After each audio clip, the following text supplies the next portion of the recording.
जिल्ह्यातील केज तालुक्यातील साळेगाव ह्या ठिकाणी एक धक्कादायक घटना घडलेली आहे। मित्रांनी केलेल्या जबर मारहाणीमध्ये तरुणाचा मृत्यू झाला असल्याचं देखील या घटनेमध्ये आपल्याला पाहण्यास मिळालेलं आहे। नेमकी ही घटना कशा पद्धतीने घडलेली आहे, मित्रांनी त्या तरुणास का लाथाबुक्क्या मारलेल्या आहेत, याविषयीची सविस्तर माहिती आपण ह्या पुढील व्हिडिओच्या माध्यमातून घेऊया।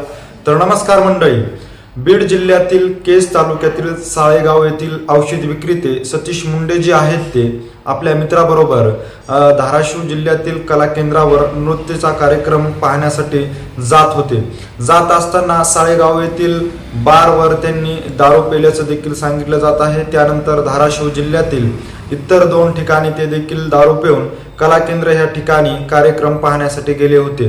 साधारणतः 12:30 वाजण्याच्या सुमारास ते कला केंद्रावरून गावी परत असताना मित्रामध्ये क्षुल्लक कारणावरून वाद झाल्याचं देखील सांगितलं जात आहे। या वादामधून मित्राने सतीश मुंडे याला पोटात आणि छातीमध्ये लाथाबुक्क्याने जबर मारहाण केल्याचं देखील सांगितलं जात आहे। या मारहाणीमध्ये त्याचा मृत्यू झाला असून त्याचा मित्र जो आहे तो मुन्ना शेख याने आपल्या स्विफ्ट डिझायर गाडीमधून सतीश मुंडे यांना घरी आणून सोडले। घरी आणून सोडल्यानंतर सतीश मुंडे यांच्या वडिलांना सांगितले की तो खूप दारू पिलेला आहे, दारू पिलेला असल्यामुळे तो शुद्धीवर नसल्याचं देखील त्यांनी सांगत सतीश मुंडे यांना सतीश मुंडेच्या घरी मुन्ना शेख यांनी सोडले।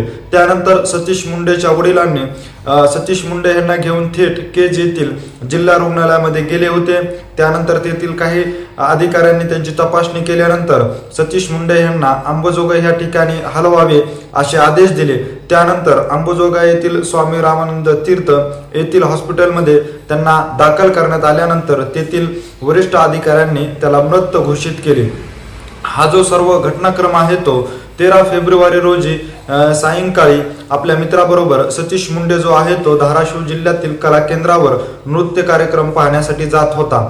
जात असताना त्यांनी अनेक ठिकाणी दारू पिऊन त्या ठिकाणी गेले होते। 12:30 वाजण्याच्या सुमारास त्या ठिकाणचा कार्यक्रम आवरून साधारणतः 1च्या दरम्यानमध्ये गावी परत असताना मित्रामध्ये क्षुल्लक कारणावरून हा वाद झाला आणि ह्या वादामधूनच मित्रांनी जबर त्याला मारहाण केल्याचे देखील सांगितले जात आहे। या मारहाणीमध्ये त्याचा मृत्यू झाला असल्याची देखील घटना घडलेली आहे। त्याच्या मृत्यूनंतर त्याच्या वडिलांच्या फिर्यादीनुसार कळंब पोलीस ठाण्यामध्ये 5 जणांविरुद्ध गुन्हा देखील नोंदवण्यात आलेला आहे। त्यानंतर आता त्या ठिकाणचे पोलीस कर्मचारी जे आहेत ते पुढील तपास घेत असल्याचं देखील सांगितलं जात आहे। बीड जिल्ह्यातील ही एक दुसरी घटना आहे की व्यसन आणि कला केंद्रामुळे 9 तरुणांचा जो आहे युवा तरुण जो आहे त्याचा बळी गेल्याची घटना ही देखील घडलेली आहे। अशा घटना ज्या आहेत त्या सातत्याने घडत असल्यामुळे आता कुठेतरी एक धक्कादायक घटना ह्या केज तालुक्यामध्ये सातत्याने घडत आहेत। घडणाऱ्या घटनांना कुठेतरी पूर्णविराम लावण्यासाठी आता पोलीस प्रशासनाकडून देखील ठोस पावलं उचलणे देखील गरजेचं आहे। याचबरोबर जो आजकालचा तरुण जो आहे तो व्यसनाधीन होत असल्यामुळे हा सर्व प्रकार घडत आहे। व्यसनाधीनामुळेच क्षुल्लक कारणावरून झालेला वाद आहे। या वादामुळेच आज सतीश मुंडे ह्याला आपला जीव गमावा लागला असल्याची देखील घटना घडलेली आहे। मित्राबरोबर कला केंद्रावर गेले, कला केंद्रावरचा कार्यक्रम आवरून परत गावी येत असताना ही घटना घडलेली आहे। क्षुल्लक कारणावरून झालेल्या ह्या मारहाणीमध्ये सतीश मुंडे यांचा जागीच मृत्यू झाले असल्याची देखील घटना घडलेली आहे।